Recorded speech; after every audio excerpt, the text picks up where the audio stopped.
Welcome back to Strawberry Ink. Today's episode is one that I've been following for a while and I've been looking forward to do.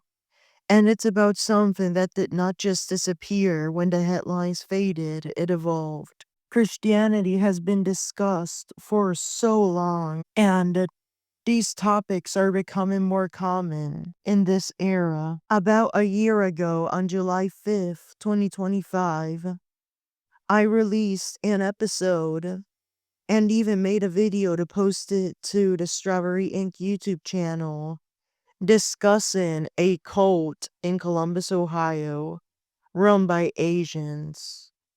We are talking about KCC, which it's called the Korean Church of Columbus. I was criticized by church members for releasing that episode and even the leadership. They demanded that I take the episode down completely. They even randomly brought up the topic of shootings and persecution towards Christians. Good excuses, right? Just an excuse to defend their reputation. And I was not even contacted via the Strawberry Ink email, which is strawberryink6@gmail.com. I was contacted to my personal phone number, and who knows who gave that information out. But if you've listened to my past coverage, you already know I've raised serious concerns about what I believe are cult-like patterns within organizations like this. For years, the leadership, especially Pastor Lee, who was the head, pushed extremely rigid and harmful messaging that included openly homophobic views and harsh condemnations of other religions, essentially declaring that anyone outside their belief system was doomed to hell.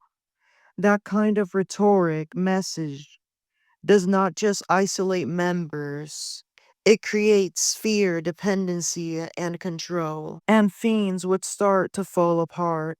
After Pastor Lee passed away from decline in health, the church did not come together, it fractured.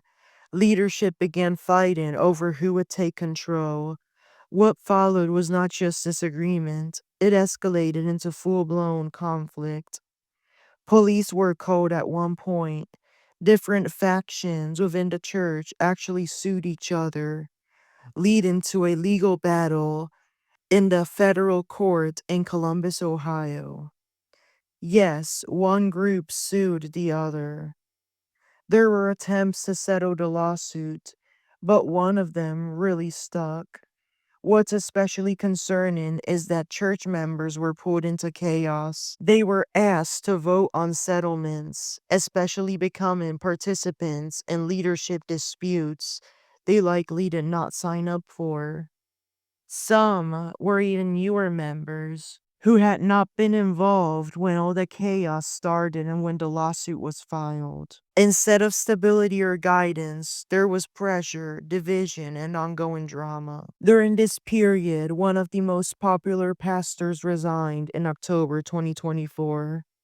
After leaving, he spent some time helping a friend in Cincinnati, what he claimed he would do next, while figuring out his next move to get another job. But not long after, he launched a new church, G2G, also based in Columbus, Ohio. And here's where things get interesting. Several former members of KCC followed him into this new church, not necessarily because of a fresh start or a new vision, but because of the loyalty to that specific pastor. That kind of movement where people follow a leader rather than questioning the structure or behavior they were part of is something often seen in high control groups. Yes, that is a cultist vibe. One leader being asked to resign over ongoing drama after spreading hateful sermons for so long and causing pain, starting a new church, and then having members switch over to that new church. That's some good manipulation. some good brainwashing. Now, I want to be clear, starting a new church is not inherently wrong. But when patterns repeat, when the same style of leadership, messaging, and group dynamics carry over, it raises valid concerns. There are also reports of intense, emotionally charged preaching sessions, including members shouting during services, crying out loud. Instead of a sense of unity or reflection, it seems more like an environment driven by pressure and emotional escalation. For many people, church is supposed to be about community support and harmony.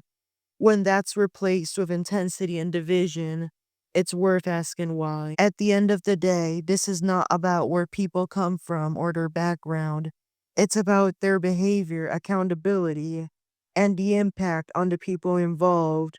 When religious spaces become controlling, chaotic, or harmful, they deserve scrutiny no matter who is running them. So the real question is G2G a fresh start or just the next chapter of this same cult story? That's something we'll continue to follow. And don't call me a racist just yet. Yes, most of these cults are Asian, but I am not really hating towards Asians.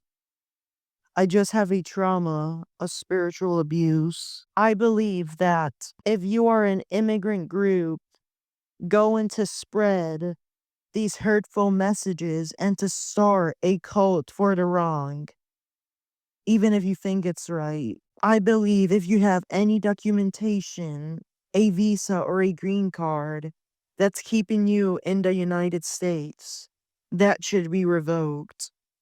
And I believe that you should be deported. ICE should enter these cult buildings and take people out of them to send them back to their land. Go do that in your land, but don't bring that chaos to America. Happy Pride Month, by the way. Love is love. Trans lives are real. There is nothing wrong with practicing other kinds of religions. And Buddhists should not be bullied for their beliefs. A cult like this can cause so much harm and so much feelings of stress towards Christianity. That's just a step to turning away from God. Anyways, thank you for listening. I know it was a hard topic to discuss. Yes, I caused controversy about a year ago, 11 months ago, really, but here I am back doing the same. I have nothing against some kind people that were involved, but I really felt the need to continue exposing. Thank you, take care, and have a good rest of your day.